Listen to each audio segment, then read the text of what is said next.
ఇల్లంతా పాడైపోద్ది. అందుకని దీనికి కన్సిల్ వర్క్ చేయకుండా ఓపెన్ వైరింగ్ అనేది చేయడం జరుగుతుంది. ఎందుకంటే ఇలా వెనకమాల సామానం కనపడుతుంది కదా మీకు, ఇలాగా సామానం అయితే ఉంటున్నారు ఇంట్లో, ప్రజెంట్ ఉంటున్నారు కూడా, చిన్నపిల్లలతో సహా ఉంటున్నారు ఇంట్లో. కటింగ్ వర్క్ పెడితే కనుక మొత్తం ఇల్లంతా పాడైపోయి అంత దుమ్ము అయిపోద్ది. అందుకని దీనికి కన్సిల్ వర్క్ అనేది చేయకుండా ఓపెన్ వైరింగ్ అనేది చేస్తున్నాను. అంటే ఇప్పుడు ఆల్రెడీ కరెంటు వైర్లు అవన్నీ ఎట్లా ఉన్నాయో అలాగే ఉంటాయి.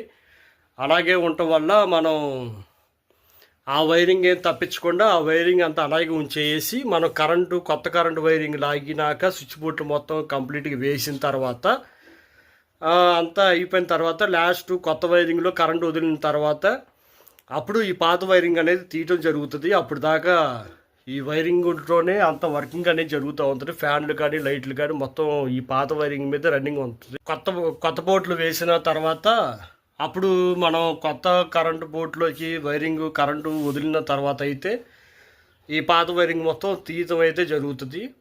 ప్రజెంటు ఈ పాత వైరింగ్ అంతా ఇలాగే ఉంచేసి కొత్త వైరింగ్ అయిపోయినాక స్విచ్ బోర్డు మొత్తం కంప్లీట్గా వేసిన తర్వాత కొత్త వైరింగ్లోకి కరెంటు సప్లై వచ్చిన తర్వాత అప్పుడు ఈ పాత వైరింగ్ మొత్తం డిస్కనెక్ట్ చేసి మొత్తం ఈ పాత వైరింగ్ మొత్తం మన తీయటం అయితే జరుగుతుంది. అప్పుడు కూడా నేను మీకు ఒకసారి వీడియో తీసి చూపిస్తాను. ఉదయం మొత్తం వైరింగ్కి పైపులు పెట్టాలి అని చెప్పా కదండి, మొత్తం వైరింగ్కి పైపులు అయితే పెట్టేశాను. ఇందాక మీ హోల్స్ వేయటం చూపించా కదా, ఇప్పుడు మొత్తం పైపులు మొత్తం పెట్టేశా. రేపు పొద్దున్న దీనికి వైరింగ్ చేయాలి. చూడండి ఒకసారి. ఇదిగోండి బయట నుంచి మొత్తం పైప్ లైన్ అయితే కొడతాం జరిగింది. ఇక్కడ స్విచ్ బోర్డు ఒకటి వస్తుంది, ఇట్లా తీసుకెళ్ళిపోయి ఇది ఏసీ పాయింట్ కనెక్షన్ అన్నమాట. ఇది రేపు పొద్దున వైరింగ్ అయితే చేయాలి. ముందు లైనింగ్ అయితే ఇచ్చేసుకున్నాను, అది ఫ్యాన్కి అనమాట. ఇది స్విచ్ బోర్డు బెడ్రూమ్లోకి.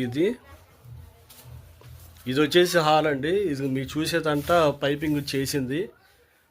బయట నుంచి మెయిన్స్ ఇలా తీసుకొచ్చి ఇక్కడ ట్యూబ్ లైట్ వేసి బయటికి లైన్ ఇచ్చేసినాక ఇక్కడ వచ్చేసి స్విచ్ బోర్డు వస్తుంది, అక్కడ ఫ్యాన్కి వస్తుంది. ఇక లైన్ ఇలా తీసుకెళ్ళిపోయి ఇక్కడ టీవీకి సిస్టమ్స్కి అయితే వస్తుంది అనమాట. రేపు పొద్దున మొత్తం వైరింగ్ అయిపోయిన తర్వాత కూడా మీకు ఒకసారి చూపిస్తాను. ఈ వీడియోని చూసిన వాళ్ళు లైక్ చేయండి, షేర్ చేయండి, సబ్స్క్రైబ్ చేయండి.